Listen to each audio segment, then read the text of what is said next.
Tell me, free spirit, why wait until the end of your life to finally start living it? Who convinced you that rest is the reward and work is the punishment? Who made you believe that an entire life must be sacrificed to an ideal that, once achieved, is too late to enjoy? The dream of retirement is, that shining idol is the most elegant prison ever built for you, and you applaud your cell, like a slave who kisses his chains because they are made of gold. Do you know why this dream seems so sweet? Because it exempts you from living now. Because it promises you that one day you will no longer have to fight, that one day the world will demand nothing more of you, that silence will finally descend upon your exhausted soul. But that is not freedom, my friend. It is giving up.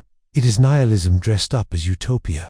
It is the denial of life under the guise of well-deserved rest. They told you that if you endure the humiliations, the alarm clocks, the mediocre bosses, and the shelved dreams, then only, then will you be allowed to stop. But no one told you that when that day comes, you will no longer be the same. Your body will tremble, your soul will hesitate, your strength will have been spent in wars you did not choose. And then what? Will you rest? Or will you just vegetate, in a simulacrum of existence, bitter about the time you wasted? Look around you. How many live for that future day that never comes? How many count the years like a prisoner marks the walls of his cell? How many say, just 5 more years, just this contract, just until the kids grow up?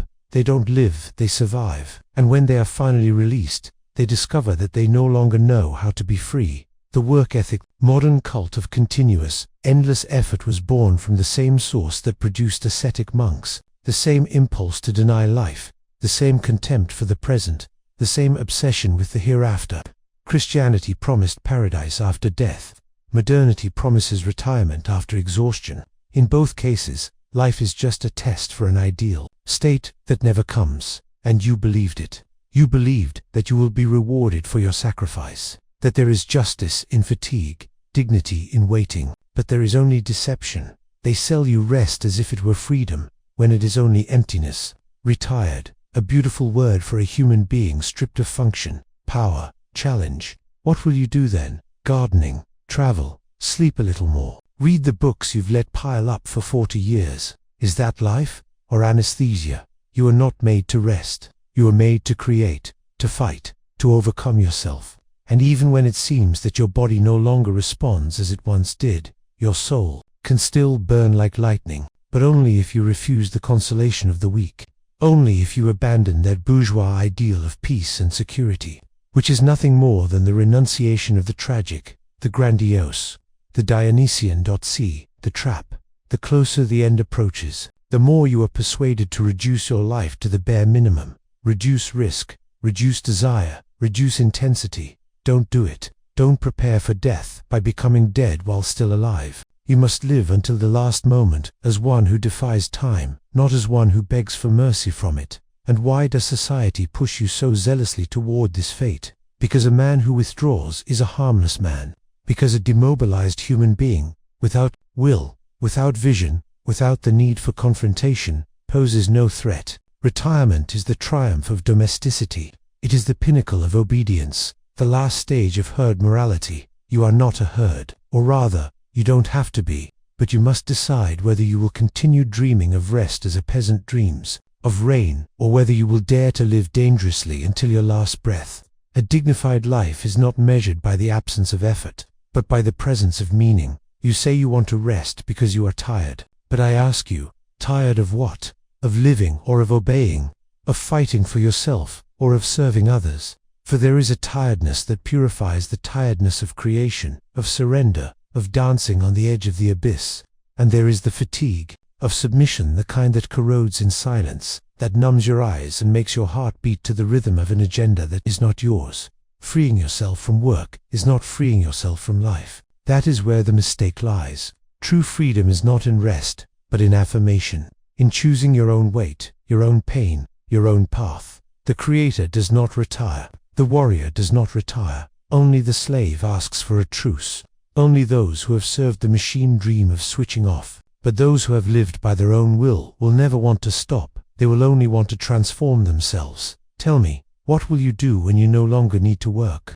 If the answer is nothing, then you are already dead.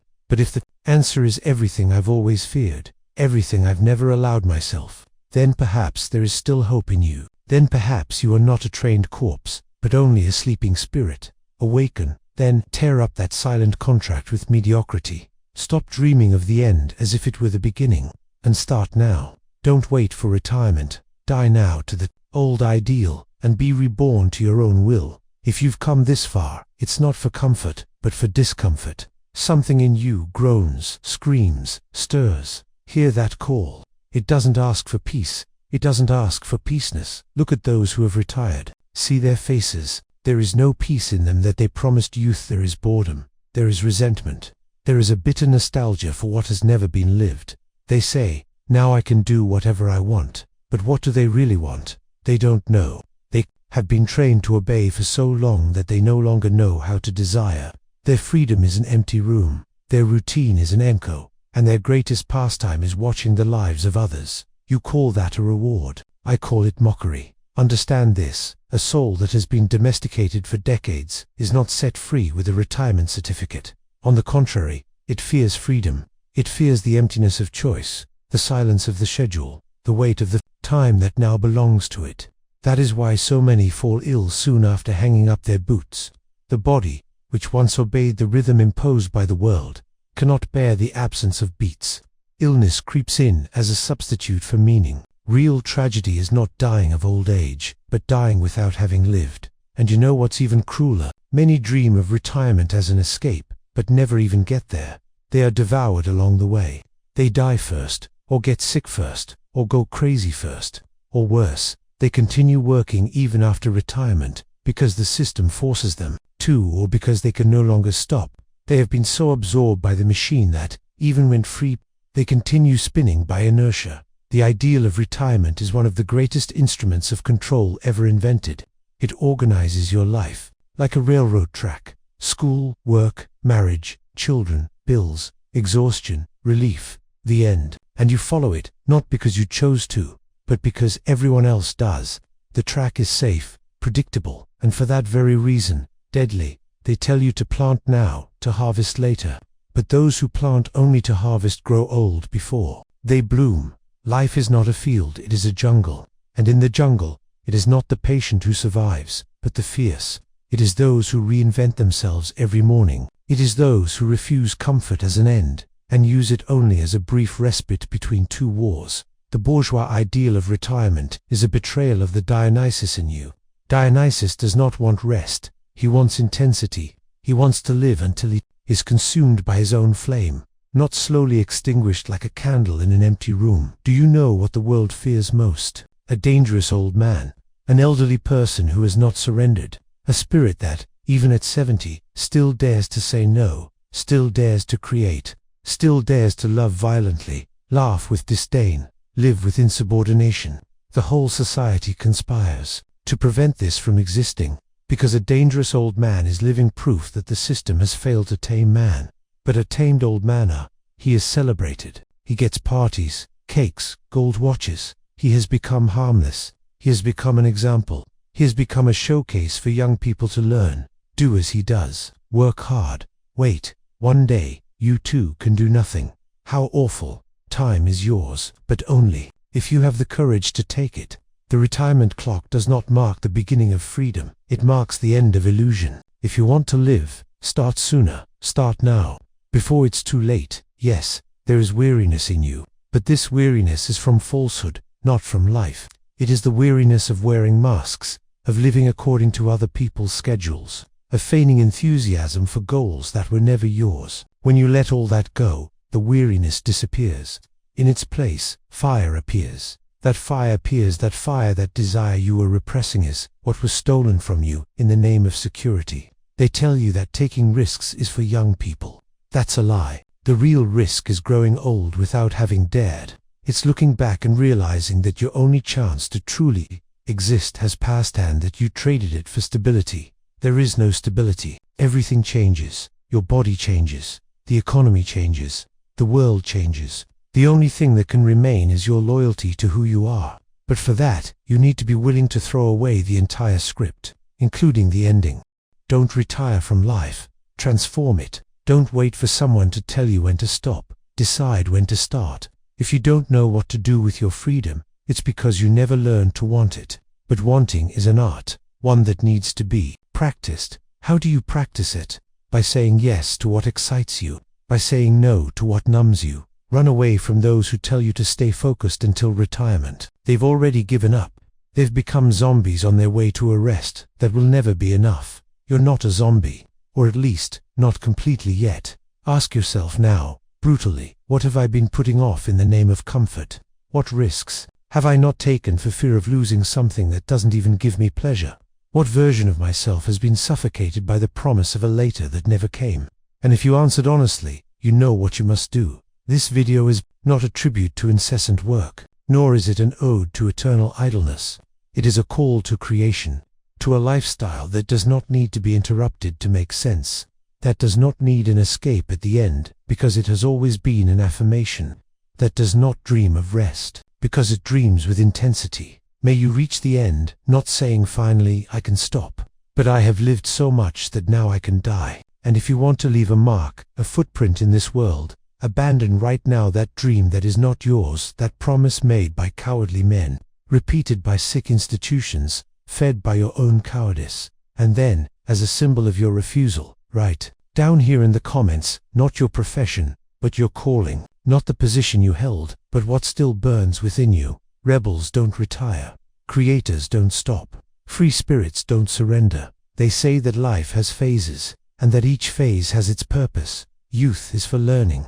Maturity is for producing. Old age is for resting. This logic is so neat, so comforting, and so false. Because life, free spirit, does not bend to schemes. Life is becoming. It is chaos. It is tragedy. And those who try to organize it like an Excel spreadsheet end up dying of boredom before even biological death. You are not a machine with stages. You are flow.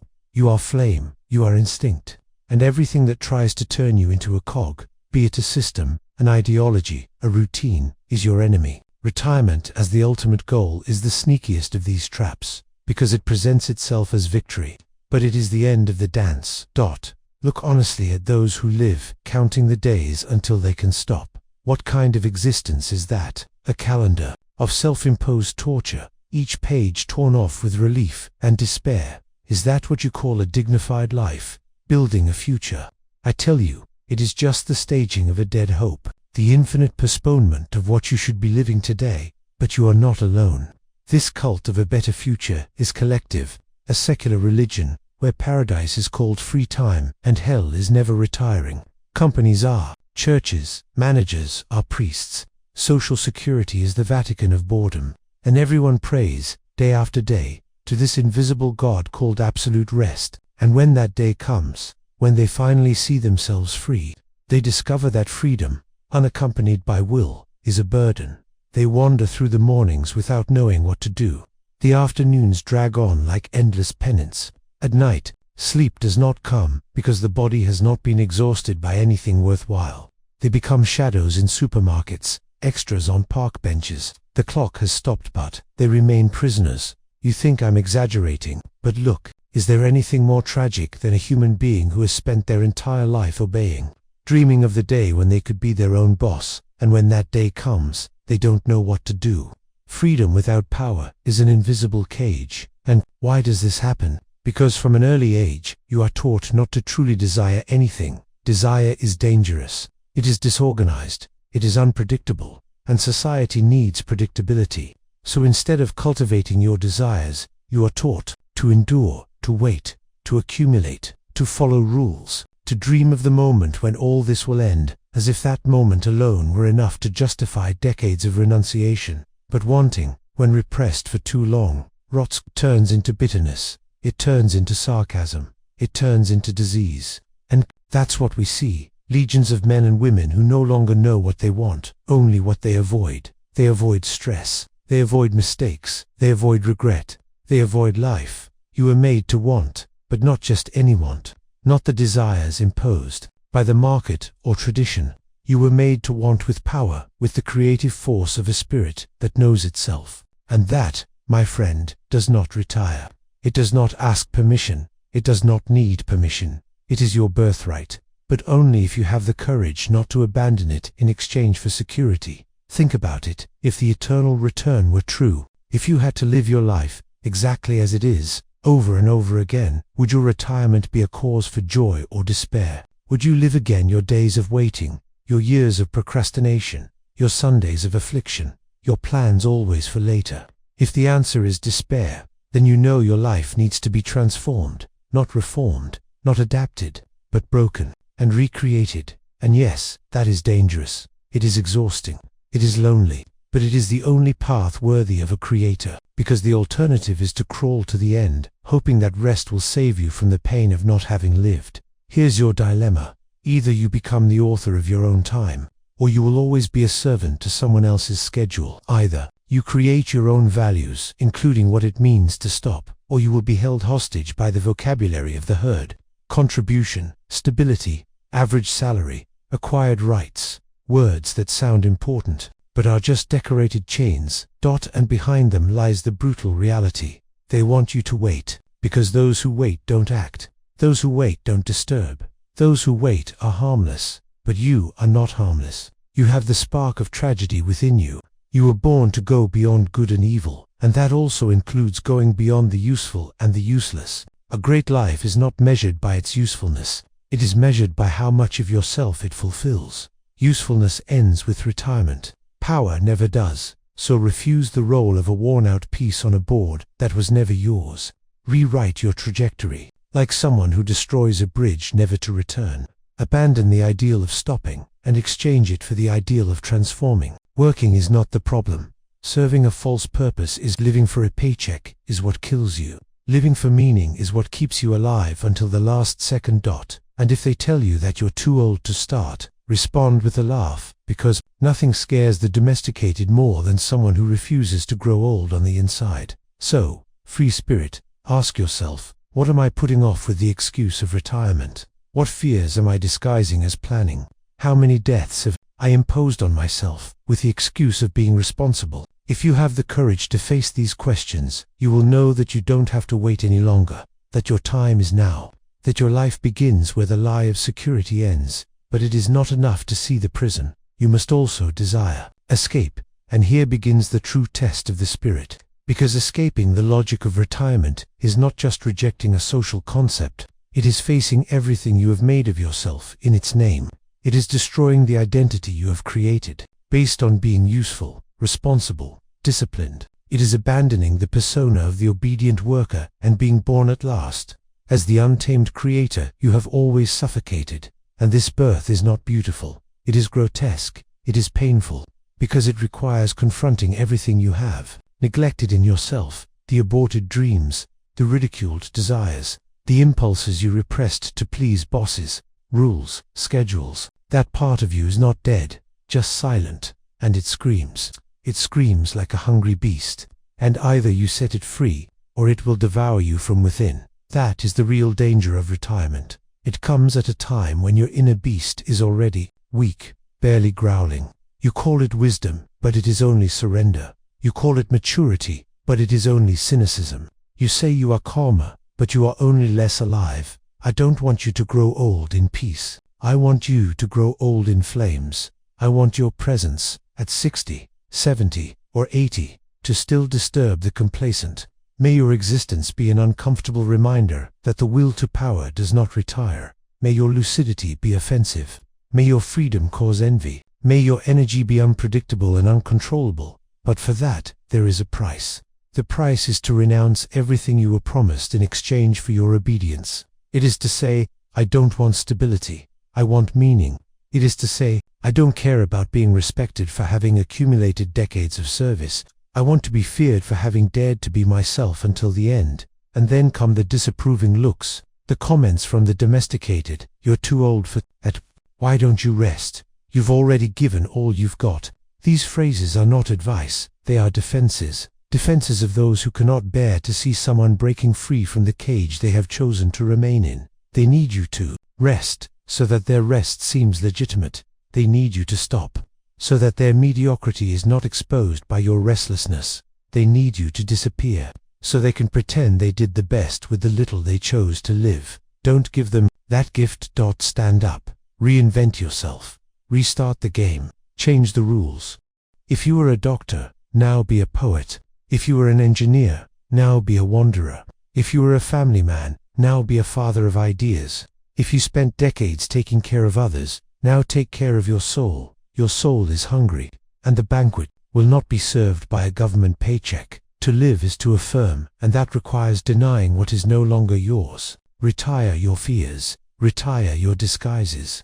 Retire that mask of respectability that only suffocated your truest laughter. But don't retire from courage, from risk, from intensity. And if you ask, but what do I do then, with the time I have left? I return the question to you. What have you done with the time that has already passed? What in you is yet to be born? What part of you has not yet seen the light of day? Most people who retire rush to fill their days with small tasks. The gym, walking groups, gardening, TV series, grandchildren, all legitimate, but also all timid.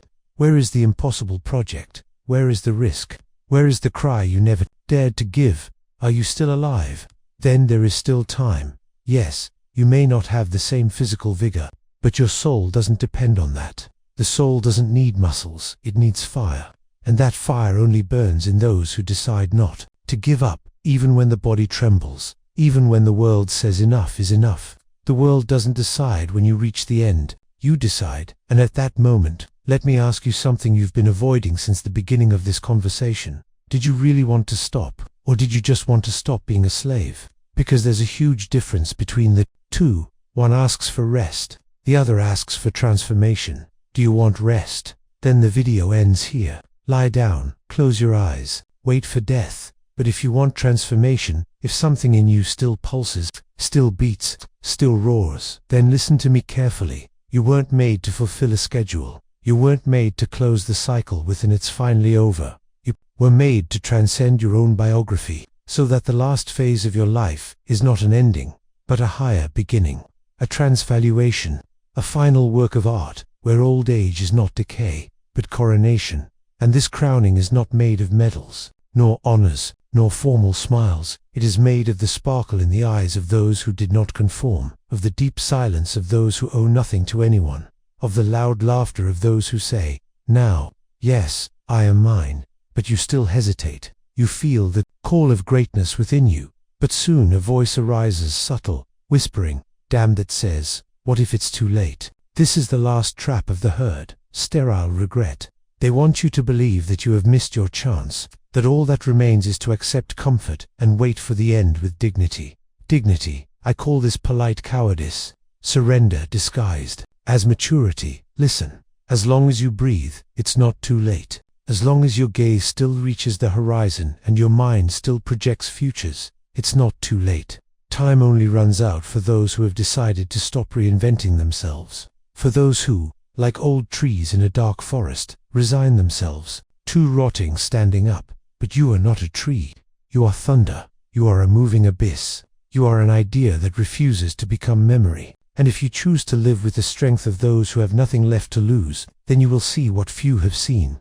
That true youth begins when you abandon the fear of looking ridiculous. Because, yes, freedom is ridiculous in the eyes of those who are chained. They will mock you.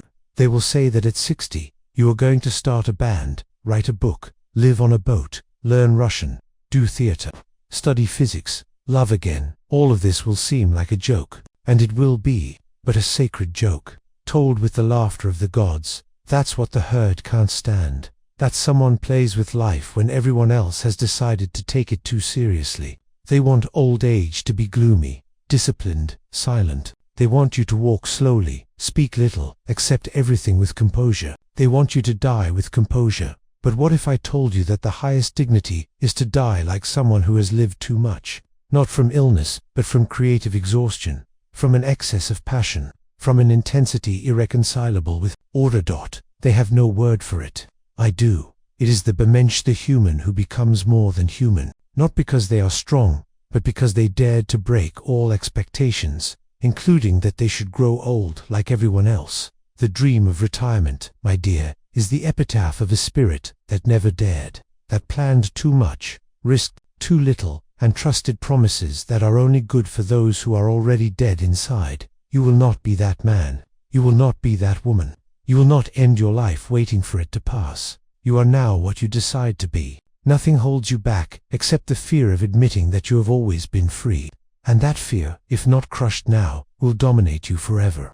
It is no longer about changing careers, finding a new purpose, or rediscovering hobbies. That is the language of self-help books for retirees. What I propose is more radical, a transmutation, a violent self-creation, a philosophical rebirth. Die to everything that was expected of you, and be born, finally, as what no one dared to imagine you could be. This is what you have lived for until now, not to contribute, not to fulfill a duty, not to build a legacy, but to explode, in your last curve of existence, like a star that refuses to fade away in silence. Don't expect to be understood. What transcends cannot be contained in the vocabulary of those who are content. You will be misunderstood, and for that very reason, you will be remembered. And now, at the end of our journey, I ask you one last question, not for you to answer with words, but with your actions, your days, your new life. If no one expected anything from you, if you owed no more explanations, if you were,